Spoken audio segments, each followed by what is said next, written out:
ሰላም ተማሪዎች እንግዲህ ዛሬ ሰበር ዜና ተሰምቷል ማለት ነው። እሱም እንግዲህ ፕሮፌሰር ብርሃኑ ነጋ በዛሬው ዕለት ስለ 2018 ኢንትራንስ ኤግዛም ሙሉ መረጃ ሲሰጡ ውሎ ተደምጧል ማለት ነው። እንግዲህ ዘንድሮ በ2018 የ12ኛ ክፍል ብሔራዊ ፈተና ከወሰዱ ተማሪዎች ውስጥ 12.8 ተማሪዎች ማለፋቸውን ትምህርት ሚኒስቴር ፕሮፌሰር ብርሃኑ ነጋ እንግዲህ ዛሬ በላይቭ ስትሪማቸው አስታውቋል ማለት ነው። እንግዲህ ለፈተናው ከተቀመጡ 560,210 ተማሪዎች ውስጥ 70,544 ወይ ደግሞ 12.8 የሚሆኑት ማለፋቸውን የትምህርት ሚኒስቴሩ ብርሃኑ ነጋ ለጋዜጠኞቹ እንግዲህ ገልጿል ማለት ነው። በዛሬው ዕለት በመላው ሀገሪቱ የመልቀቂያ ፈተና ከወሰዱ ውስጥ 88 ትምህርት ቤቶች 100% ሙሉ ተማሪውን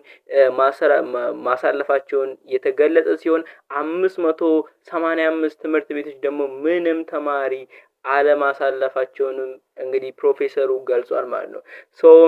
ካለፉት መካከል የተፈጥሮ ሳይንስ ብቻ በፐርሰንት ሲቀመጥ 16.8 በመቶ ሲሆኑ በማህበራዊ ሳይንስ ደግሞ 8.33 በመቶ መሆናቸውን ተገልጿል ማለት ነው። እንግዲህ ተማሪዎች የ2018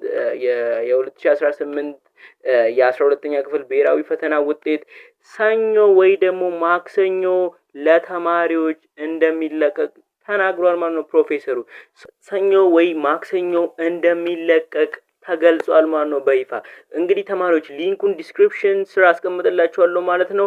በዛ ሊንክ እየገባችሁ ሰኞ ወይ ደግሞ ማክሰኞ ከሁለቱ በአንደኛው ቀን እንደሚለቀቅ ተገልጿል ማለት ነው። ለምሳሌ እናንተ ሰኞ የሚለቀቅ ከሆነ እናሳውቃችኋለን ሰኞ ማለት ነው።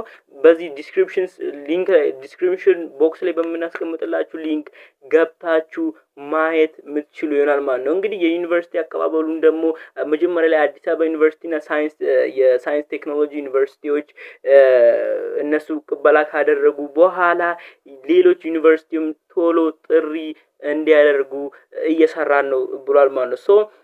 መስከረም 5 2019 ሁሉም ዩኒቨርሲቲዎች በሚባል ደረጃ ትምህርት እንደሚጀመርም ጭምር ገልጿል ማለት ነው። የዘንድሮ ከፍተኛ ውጤት ስንመጣ በተፈጥሮ ሳይንስ ወንድ 591 ከመቶ ተመዝግቧል ማለት ነው። ይህ እንግዲህ በሚያስደንቅ ሁኔታ ከባለፈው አመት ሪከርድ ጋር እኩል በሚባል ደረጃ እንግዲህ ከካሊድ በሽር ጋር እኩል ወይ ደግሞ ኦልሞስት በ0.4 ሚለያይ ፖይንት ብቻ መመልከቱን ተመዝግቧል ማለት ነው። ተማሪው ደግሞ የኦዳ ስፔሻል ቦርዲንግ ስኩል ወይ ደግሞ የአዳማ ስፔሻል ቦርዲንግ ስኩል ተማሪ እንደሆነም ተገልጿል። ከሴት ደግሞ እንግዲህ 583 ከመቶ ሲሆን የጅምባራ አጋው ምድር ትምህርት ቤት እንደሆነችም ተገልጿል ማለት ነው። በማህበራዊ ሳይንስ ደግሞ ስንመጣ ከወንድ 576 ከዶዶላ ኢፈቦሩ ትምህርት ቤት ሲሆን በሴት ደግሞ 569.1 ከቦሌ ሱፐር ሆሊስፐር ትምህርት ቤት